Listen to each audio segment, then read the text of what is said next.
Welcome to all. Today we are going to discuss about chemistry. Chemistry, one of the important branch of science.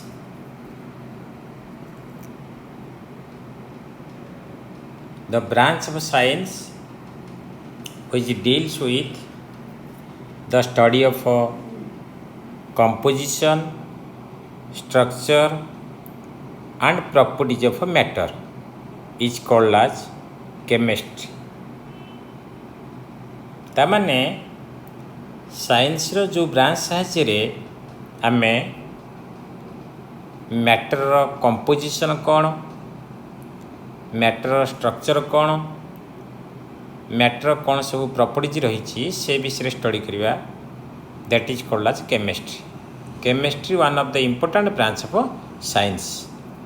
It deals with the study of composition, properties and structure of matter. What do mean by composition? Composition कहले कौन बुझ? Let us consider sodium bicarbonate. It consists of sodium, hydrogen, carbon and oxygen. तेणु sodium bicarbonate composition कले आम यही सब constituent particle को लेकिन सोडियम बाइकार्बोनेट तैयारी कर. तेणु ये these are the compositions of sodium bicarbonate. कि मनकर आम ना एल्युमिनियम सल्फेट Al2SO4 होल 3. ताले एल्युमिनियम सल्फेट कहले एल्युमिनियम, सल्फर आउ ऑक्सीजन. तेणु ये composition of aluminium sulphate. Aluminium sulphate aluminium, sulphur आउ ऑक्सीजन नहीं गठित. ताले कंपोजिशन कौन बुझीपार? पदार्थटी जो सब कणिका साहाय्य गठित ताहाकू मैटर कंपोजिशन बोली कहुए. एवं स्ट्रक्चर, आम स्ट्रक्चर विषय आम जो केमिकल बॉन्डिंग चैप्टर पढ़ा हम आम से स्ट्रक्चर विषय जाना. हाईस्कूल आम जाचे मनकर आम नवा methane, methane tetrahedral arrangement, tetrahedral structure. एमती मिथेन स्ट्रक्चर तुम हाईस्कूल पढ़ी थो. एटा structure of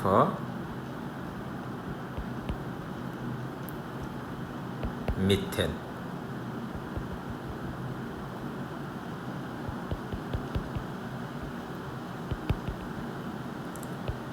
tetrahedral arrangement of methane CH4. कि अमोनिया NH3 तार पिरामिडल स्ट्रक्चर, पिरामिड परिका एमती. सेंट्रल आटम है नाइट्रोजेन,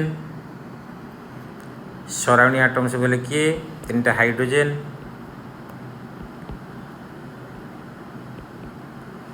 एवं एठी 2टा इलेक्ट्रॉन बलिकी रही.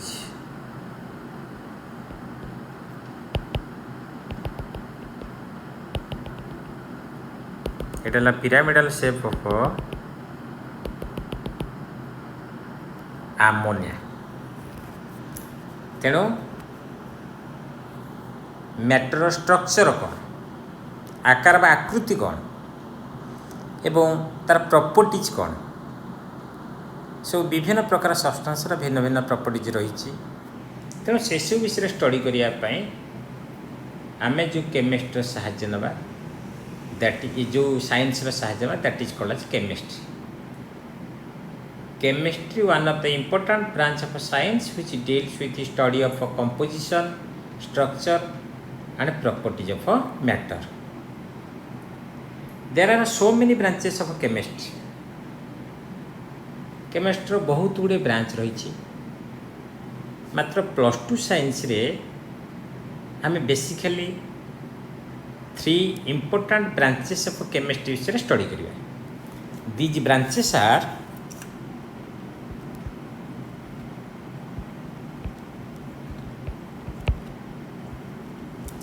Physical chemistry,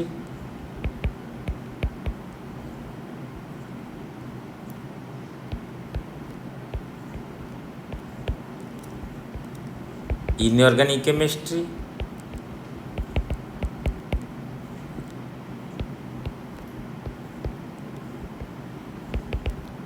organic chemistry.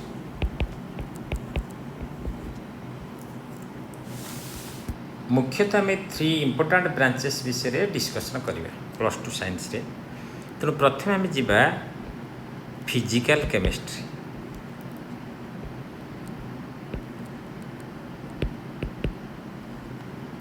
What do mean by physical chemistry? Physical chemistry कहले कौन बुझ? The branch of chemistry which deals with the fundamental principles underlying various chemical phenomena, or the branch of chemistry which deals with the fundamental principles governing various chemical phenomena is called as physical chemistry. It deals with the principle of physics. Physical chemistry derived from physics. That means physical chemistry mainly based on principle of physics underlying all chemical interactions, seeking to measure, correlate and explain the quantitative aspects of reactions. ता अर्थ physical chemistry विषय study कर अर्थ जो सब chemistry fundamental principle उपर पर्यवेसित। ये fundamental principle कौन? मौलिक तत्व जहाँ को आम कौचे तार्थ आम फिजिकल केमिस्ट्री आटम्स कौन, मॉलिक्यूल्स कौन एवं आटम मॉलिक्यूल मध्य जो सब केमिकल रिएक्शन होची ताको आम मेजर करवा, कोरिलेट करवा एवं से मध्य कौन सब क्वांटिटेटिव रिलेशनशिप रही ताको डिटरमिन करवा, ये सब विषय स्टडी करने आम जो फिजिक्स ये जो केमिस्ट्री साहाय्य ना that is called physical chemistry. It mainly based upon the principles of physics. यह प्रिंसिपल ऑफ फिजिक्स की नहीं तार्थ फिजिकल केमिस्ट्री आम आटम्स, मॉलिक्यूल्स, केमिकल रिएक्शंस एमान मध्य कौन सब कोरिलेशन रही, कौन सब क्वांटिटेटिव रिलेशन रही एवं से गुड़ी आम मेजर करवा, से स्टडी करवा जो केमिस्ट्री साहाय्य that is called physical chemistry. It is focused on understanding the physical properties of atoms and molecules. Physical chemistry based mainly focused on understanding the physical properties of atoms and molecules, the way of reaction works, केमी गोटे reaction काम कर विषय physical chemistry ही focus कर। तेणु basically physical chemistry साहाय्य आम atoms, molecules गुड़िकर प्रॉपर्टीज, केमिकल रिएक्शन गुड़िकर नेचर एवं केमती केमिकल रिएक्शन प्रोसीड कर सब विषय स्टडी करवा से कौन सब क्वांटिटेटिव रिलेशनशिप रही। ये है फिजिकल केमिस्ट्री। सेकेंड पार्ट पड़े आसला inorganic chemistry. Inorganic chemistry. ये इनऑर्गेनिक केमिस्ट्री कौन? The branch of chemistry which deals with study of all elements and their compounds except compounds of carbon obtained from living sources। तार्थ chemistry जो branch साहाय्य आम समस्त element एवं element रु तैयारी होता कंपाउंड मौलिक और यौगिक गुड़ विषय पढ़ा ताको आम इनऑर्गेनिक केमिस्ट्री बोली कहूचे। एवं आम इनऑर्गेनिक केमिस्ट्री विषय जो स्टडी करवा से compounds of carbon derived from animals and plants, उद्भिद जगत और प्राणी जगत, एनिमल किंगडम और प्लांट किंगडम रु जो सब कंपाउंड गुड़ा मिलूँ कार्बन कंटेनिंग कंपाउंड सेगुड़ छाड़देला आम केमिस्ट्री जो ब्रांच साहाय्य all elements and their compounds विषय स्टडी करवा that is called as inorganic chemistry. Inorganic chemistry deals with study of all elements and their compounds except compounds of carbon obtained from living sources. Living source जो carbon containing compound पाउचे से गुड़ छाड़देला जेते element आउ element तैयारी compound रही से गुड़ विषय स्टडी करने आम जो केमिस्ट्री साहाय्य ना that is called inorganic chemistry. आम ताको इनऑर्गेनिक केमिस्ट्री बोली कहूँ। It is deals with study of all elements and their compounds except compounds of carbon obtained from living sources. Compounds of carbon obtained from living sources सेगुड़ी छाड़देला जिते compound रहिले जिते element रहिले से सब विषय स्टडी करने से प्रॉपर्टीज स्टडी करने आम जो केमिस्ट्री साहाଯ୍य ना that is called inorganic chemistry ताकू इनऑर्गेनिक केमिस्ट्री बोली कह जाए. Third one is organic chemistry. Organic chemistry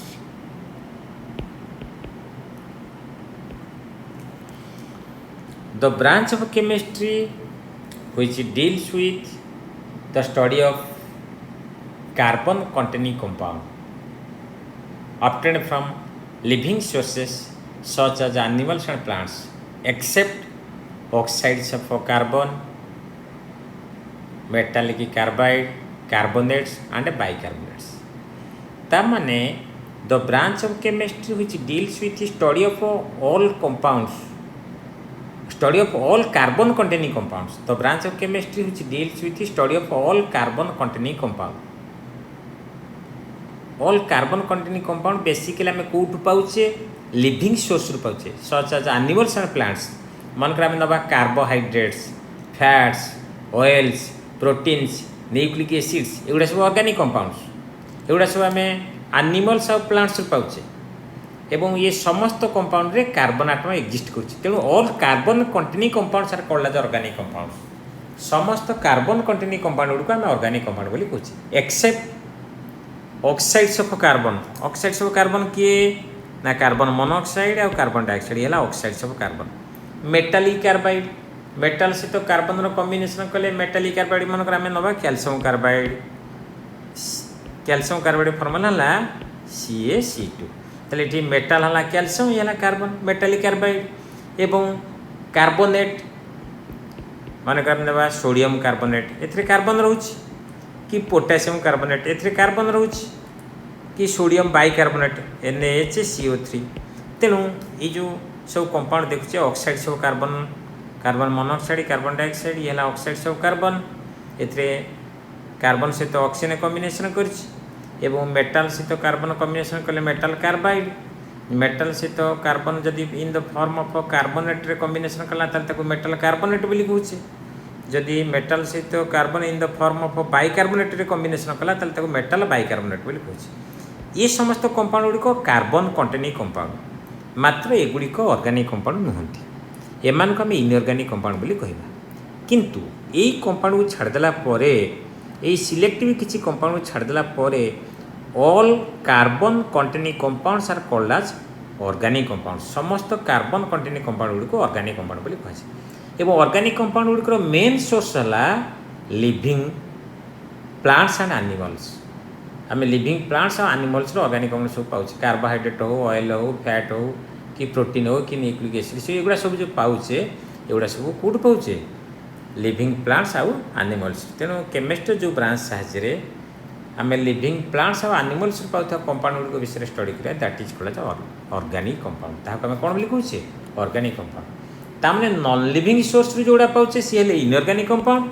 living source जी पाचे सी हेले organic compound with some deviations. किसी डेविएशन रही इनऑर्गेनिक कंपाउंड किसी डेविएशन रही ऑर्गेनिक कंपाउंड. ऑलरेडी से डेविएशन विषय मुझे कही सारे युवा सब है डेविएशन. एगुड़िक ऑर्गेनिक कंपाउंड नुहंती एगुड़िक किंतु कार्बन कंटेनिंग कंपाउंड. तेणु आम मोटामोटी कह बोले जो कंपाउंड गुड़िक नॉन लिविंग सोर्स रु पाचे सी हेले इनऑर्गेनिक कंपाउंड. जो कंपाउंड गुड़िक लिविंग सोर्स रु पाचे सी हेले ऑर्गेनिक कंपाउंड. आ फिजिकल केमिस्ट्री कौन ना केमिस्ट्री जो ब्रांच साहाଯ୍य आम प्रॉपर्टीज ऑफ एटम्स, मॉलिक्यूल्स एवं chemical reaction nature, chemical reaction को प्रोसेस रोची एवं relationship between reactants and products, quantitative relationship between reactants products ए सब विषय स्टडी करने आम फिजिकल केमिस्ट्री साहाଯ୍य नब. ये 3 मेजर केमिस्ट्री. ये 3टा है मेजर केमिस्ट्री. ये 3टा केमिस्ट्री विषय में +2 साइंस स्टडी कर physical chemistry, inorganic chemistry, organic chemistry. Physical chemistry based on basic principle of physics. Inorganic chemistry based on compounds obtained from non-living sources. Organic chemistry based on compounds obtained from living sources. ये all idea about 2 different categories of chemistry. Late us consider matter. What do mean bye matter? कारण आम fast कहले chemistry is the one of the important branch of science which deals with the study of composition, structure and properties of a matter. That means chemistry is associated with the matter. Chemistry basically कहाँ सहित associated है matter सहित. What do you mean by matter? Matter कहले कौन बुझ? Matter. Anything that has a mass and occupies some space is called as matter. Jar जो पदार्थर बा anything that has a mass jar किसी मास थिबो एवं जे किसी स्पेस कभर करथिबो स्थान दखल करथिबो आमे ताकू पदार्थ बोली कहूचे मैटर बोली कहूचे. Anything that has a mass and occupies some space in the universe is called as matter. जार किसी मास रही एवं यूनिवर्स रे जे किसी स्थान कभर करछि दखल करछि आमे ताकू मैटर बोली कहूचे पदार्थ बोली कहूँ. किए सब pen, book, glass, stone, milk, water, oil, air, CO2 gas, H2 gas एगुड़ा सब बोले मैटर. कारण एमानकर समस्तंकर मास रही एवं यूनिवर्स रे किसी स्पेस कवर कर तेणु से आम मैटर बोली कहूँ. एयर गोटे मैटर जिते गैस सब देखुचे सेगुड़ा सब मैटर.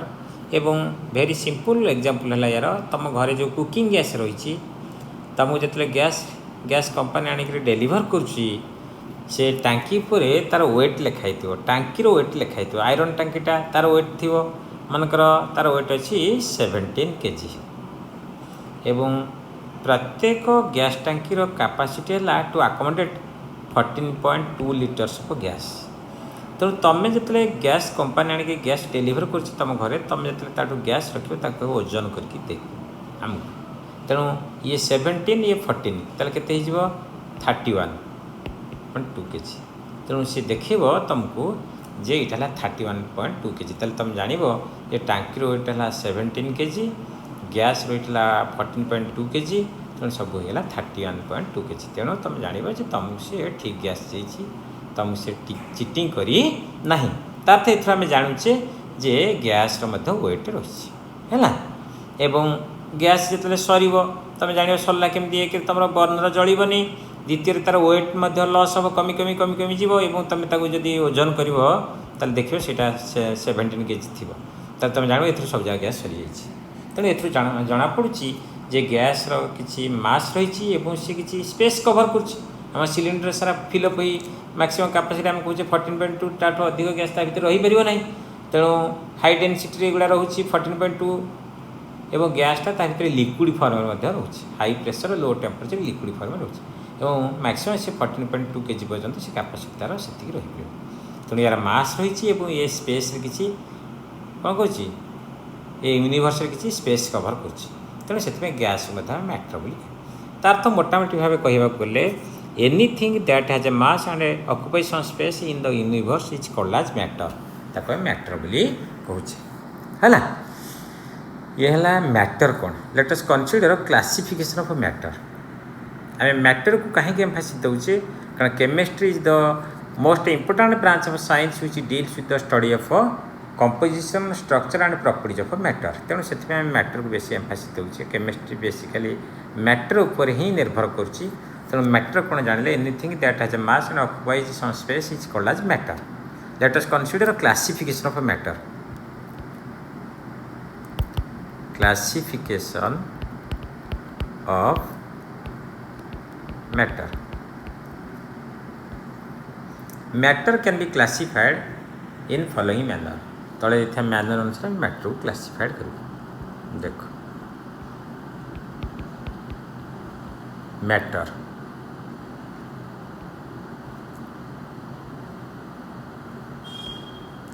गोटे हूँ physical classification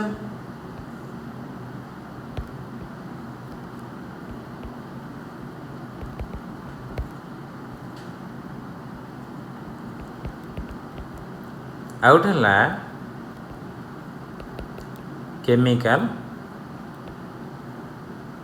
classification.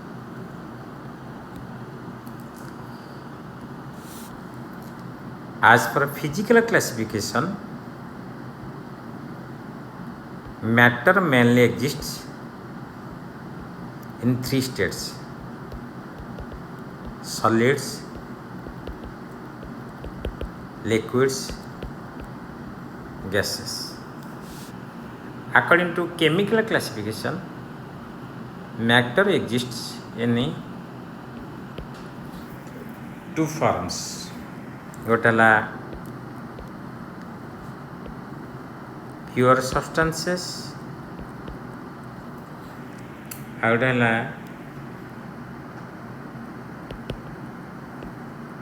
Mixtures.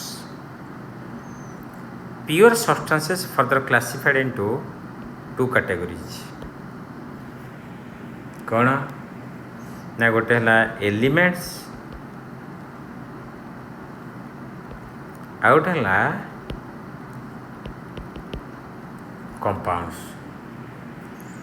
Mixtures further classified into two categories. गोटे होमोजेनियस मिक्सचर्स, आउट है हेटेरोजेनियस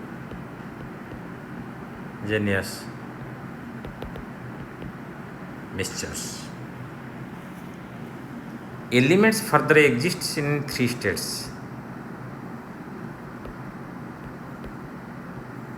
कौन metals, non-metals, metalloids. Compounds further classified in two categories: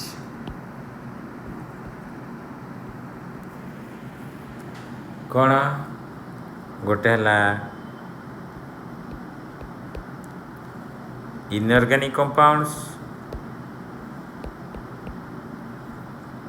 out है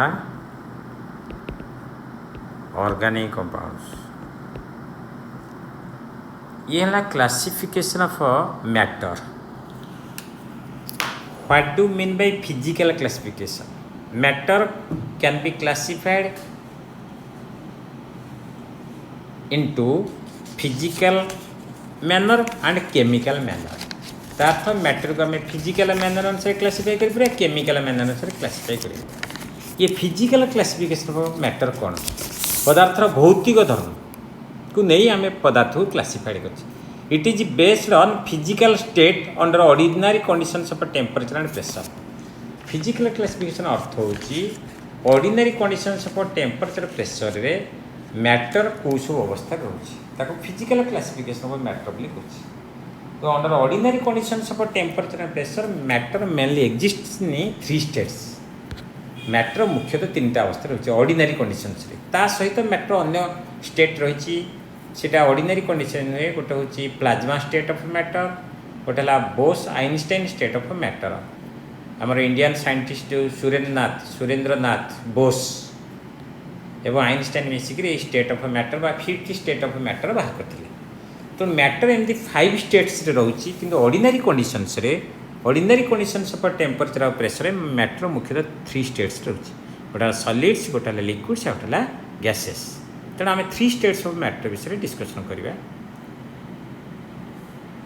ताले according to physical classification matter exist mainly in 3 states under ordinary conditions of temperature and pressure. Matter मुख्यतः 3टा अवस्था रोचे, गोटे सॉलिड्स, गोटे लिक्विड्स, गोटे gases. What do mean by solid? Solid कहले कौन बुझ?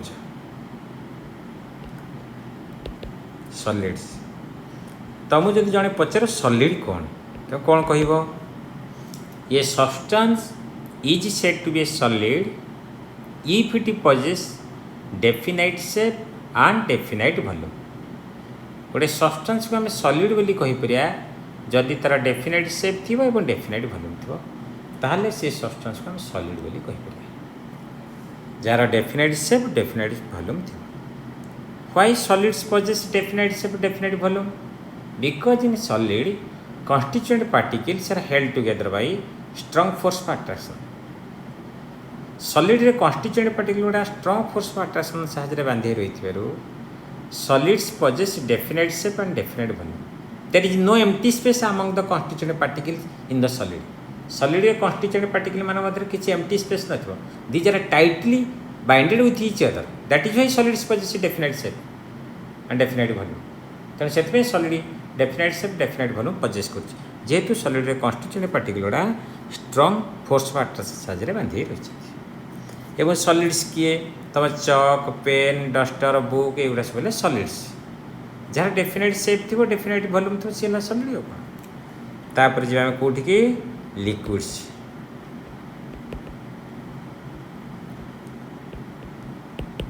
लिक्विड कौन a substance is said to be liquid if it possesses definite volume but no definite shape. It takes the shape of a container in which it is kept.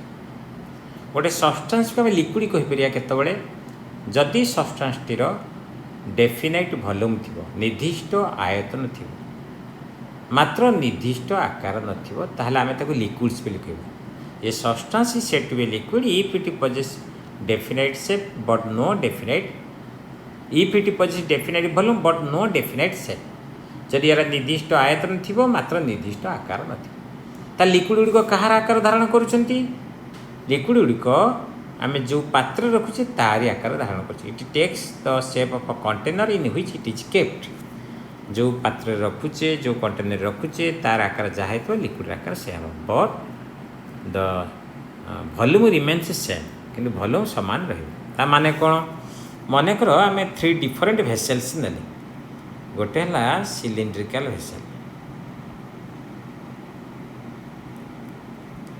आ गोटे है circular vessel आ गोटे मन कर आम zigzag vessel ने बंका ढंगा vessel ने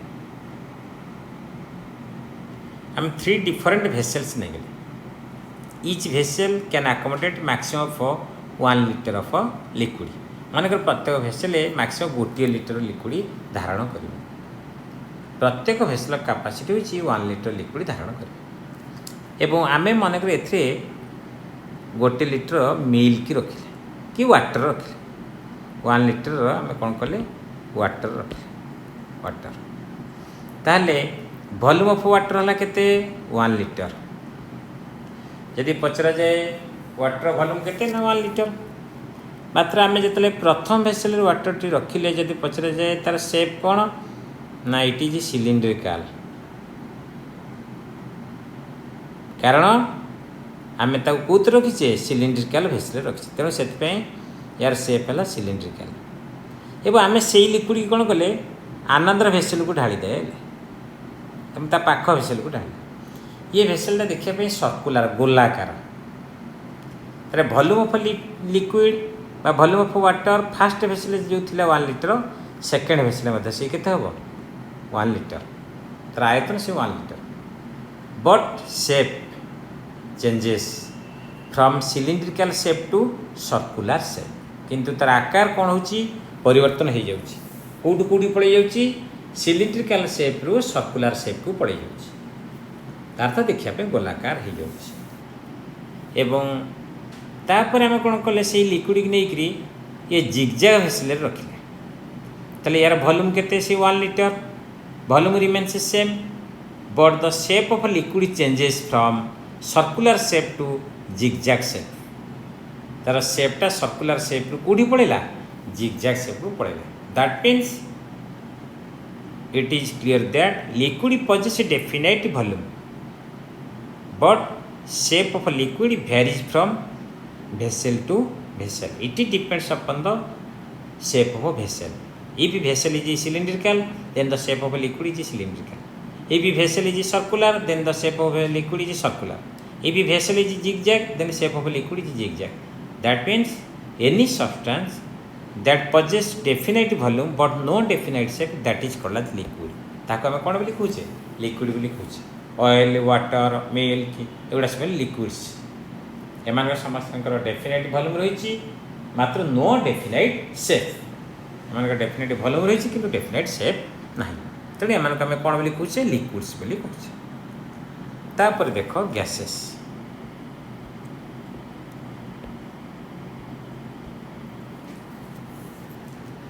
ये substance is said to be a gas if it neither possesses definite volume nor definite shape गोटे सब्सटेंस को आम गैस बोली कहीपर केतबले तो जिते गोटे सब्सटेंस निर्दिष्ट आयतन नथिबो कि निर्दिष्ट आकार नथिबो ताहले सेतले आम ये सब्सटेंस गुड़ी को गैस बोली कहबा ताले गैस गुड़िकर नाही डेफिनेट वॉल्यूम कि डेफिनेट शेप निर्दिष्ट आयतन नहीं कि निर्दिष्ट आकार नहीं इन ए gas constituent particles are held together by equivalent force of attraction or no force of attraction or that is called as also negligible force of attraction no force of attraction or negligible force of attraction जदि गोटे substance रे constituent particle गुड़िक मध्य किसी force of attraction नथिबो कि very poor force of attraction बा negligible force of attraction थिबो ताहले आमे सेतले से सब्सटेंस को गैस बोली कहबा कौन बोली कहबा गैस जेहेतु गैस पार्टिकल गुड़िक मध्य कन्स्टिट्यूएंट पार्टिकल गुड़िक मध्य किसी फोर्स ऑफ अट्राक्शन रोना very poor force of attraction रोचे दैट इज नेग्लिजिबल तेणु से gases are neither definite volume nor definite shape gas गुड़िक निर्दिष्ट आयतन नहीं कि निर्दिष्ट आकार नहीं एवं गैस गुड़िक आम जो भेसेल मध्य रखा से भेसेल आयतन बा आकार जहाँ हो गैस गुड़िक आयतन आकार से या माने कौन मनकर आम जो गैस सिलिंडर पाइले प्रथम गोटे नुआ गैस सिलिंडर पाइले एवं आम नुआ गैस टैंकी किणिले ताले आम से जाचे 14 लिटर 200 रोटे गैस रही एवं आम से गैस को यूज कले जाड़े रोषे कले जहाँ कले विभिन्न कम लगेले ताले प्रथम गैस पार्टिकल तादे भेसेल सारा एमती फिलअप होती तापर जिते गैस आम यूज करुचे गैस सरी सरी जाऊँगी सी टांकी गैस पार्टिकुलर सेमती बांटी ही रही है distributed through out the vessel रही है तामाने 14.2 kg गैस रही जमी through out the vessel cover करते 2 kg गैस रही से throughout the vessel cover करते तेणु से आम कहीपर जे प्रकृति में ये गैस आयतन केते यार आकार कौन आम कहीपर ना मनकर आम आ गए भेसेल ने से आम 10 kg मनकर NaCl नहीं 10 kg NaCl है गोटे सॉलिड 10 kg नहीं आमर यूज चलला ताले प्रथम एति NaCl नहीं तापर आम सरी सरी मनकर 2 kg पड़े आसला ताले से NaCl ये तले रही 2 kg आ भेसेल सारा कवर करना लिक्विड केस से लिक्विड केस जी भल्यूम लिक्विड नहीं तो से कवर कर मनकर 2 kg लिक्विड नहीं से भेसेल कवर कला कि 2 kg गैस नहीं मनकर से throughout the vessel cover कर that mean gases have neither definite volume nor definite shape large empty space exist between the constituent particles of gases gas particle मान मध्य large empty space रही तेणु gas particle गुड़ा throughout the vessel cover कर gases have neither definite volume nor definite shape ताले gas सब किए CO2 gas SO2 gas H2 gas O2 gas Air N2 Cl2 एगुड़ा सब गैसेस एगुड़ा सब कौन ना गैस मान neither definite volume nor definite shape because in gas constituent particles are held together by weak van der Waals force of attraction weak force of attraction scientist van der Waals बाहर करते नाम से weak van der Waals force of attraction बोली कहे और negligible force of attraction आम constituent particles बोली कहे that is why gases have neither definite volume nor definite shape ये है फिजिकल क्लासिफिकेशन ऑफ मैटर या सहित प्लाज्मा स्टेट रही बोस आइनस्टाइन स्टेट रही मात्र सेगुड़िक ऑर्डिनरी कंडीशंस ऑफ टेम्परेचर और प्रेशर एक्जिस्ट करना से स्पेशल केस रही high energetic gases form of the matter is called as plasma state एवं low density gas liquid form में रहिले ताको बोस आइनस्टाइन स्टेट बोली कहुए ये सब है special conditions of state of matter मात्र matter mainly exist in 3 states under ordinary conditions of temperature and pressure that is called as physical classification of matter ताको physical classification of matter बोली कहूँ तापर जी chemical classification रासायनिक धर्म को लेकर आ matter को विभिन्न वे क्लासिफाइड कर chemical classification of matter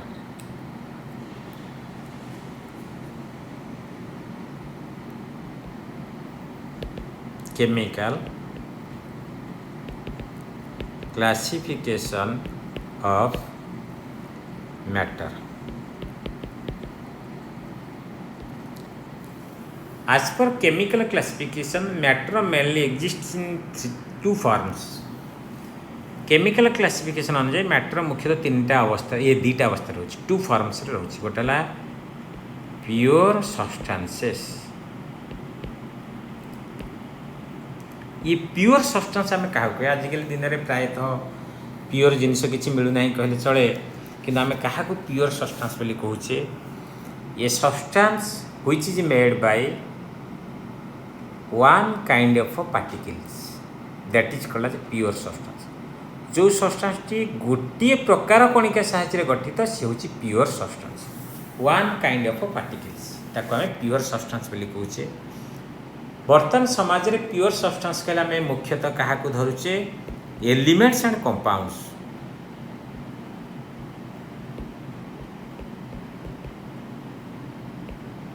elements आउ कंपाउंड्स जेते मौलिक आउ यौगिक रही से आम प्योर सब्सटेंस कहते because these are made by same kind of constituent particles एका प्रकार कणिका साहाय्य जो सब्सटेंस टी गठित होता सी हूँ pure substance same kind of constituent particles साहाय्य जो गठित हो सी है प्योर सब्सटेंस कौन same kind of constituent particles मनकर आम टू डिफरेंट भेसेल्स नहीं गले प्रथम भेसेल आम वाटर नहीं गले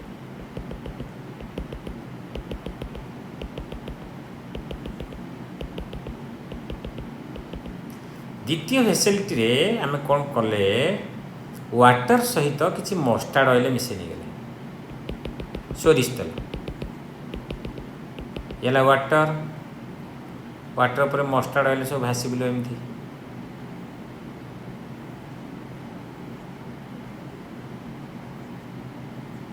पानी उपरे तेल भासीब ये मस्टार्ड ऑयल मनकर मु कहबी फास्ट बिक्री जो सल्यूशन नहीं टेस्ट कर सेकेंड बिक्री जो सल्यूशन नहीं टेस्ट कर तेणु फास्ट बिक्री जो सल्यूशन नहीं वाटर नहीं तार ऊपर आम टेस्ट कले अपर लेयर पाइले टेस्ट ऑफ H2O ये consist of hydrogen and oxygen मनकर मिडिल पार्ट ना it also consist of hydrogen and oxygen मनकर आम बॉटम पार्ट ना it also consist of hydrogen and oxygen तार throughout the vessel throughout the glass container the composition of water remains same that means it is a pure substance it consists of only one kind of constituent particles ये मात्र गोटे प्रकार कणिका साहाय्य गठित तेणु एक आम कौन बोली कहचे प्योर सब्सटेंस बोली कहचे वाटर है गोटे कंपाउंड तेणु प्योर सब्सटेंस कहले आम जेकोसी कंपाउंड को कहीपर बाकी मन सेकेंड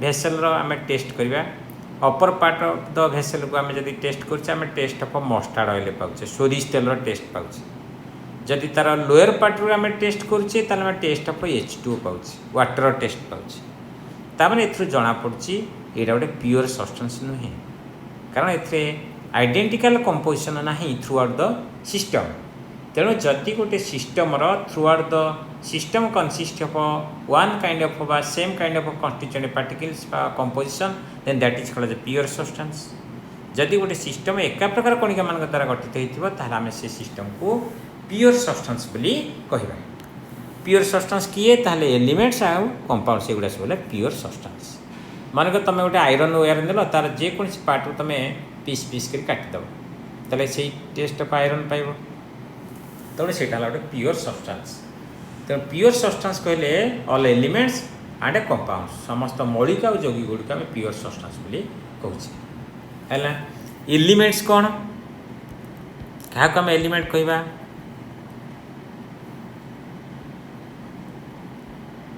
एलिमेंट्स ये एलिमेंट्स कौन मौलिक क्या कहवा pure substance containing only one kind of atoms one kind of particles, that is called as element. Pure substance containing only one kind of atoms called as elements. जो pure substance गुड़िक गोटे प्रकार परमाणु मान द्वारा गठित ताकू आम मौलिक बोली कहबा. Pure substance containing one kind of atoms called as elements. जो प्योर सब्सटेंस गुड़िक गोटे प्रकार परमाणु मान द्वारा गठित सी हूँ मौलिक. तेणु एलिमेंट्स एलिमेंट्स सब किए आम क्या कहबा sodium potassium calcium aluminium oxygen hydrogen nitrogen एगुड़ा सब एलिमेंट्स. कारण एम सेम काइंड ऑफ आटम साइज गठित वन काइंड ऑफ आटम साइज गठित. तेणु जो सब सब्सटेंस गुड़िक प्योर सब्सटेंस गुड़िक वन काइंड ऑफ आटम साइज गठित these are called as elements. से आम एलिमेंट्स बोली कहूचे मौलिक बोली कहूचे. मौलिक गुड़िक मेनली थ्री डिफरेंट कंडीशंस रे रहउछन्ते एलिमेंट्स गुड़िक. गोटे है मेटाल्स आउट है नॉन मेटाल्स आउट है मेटालॉइड्स. धातु अधातु उपधातु.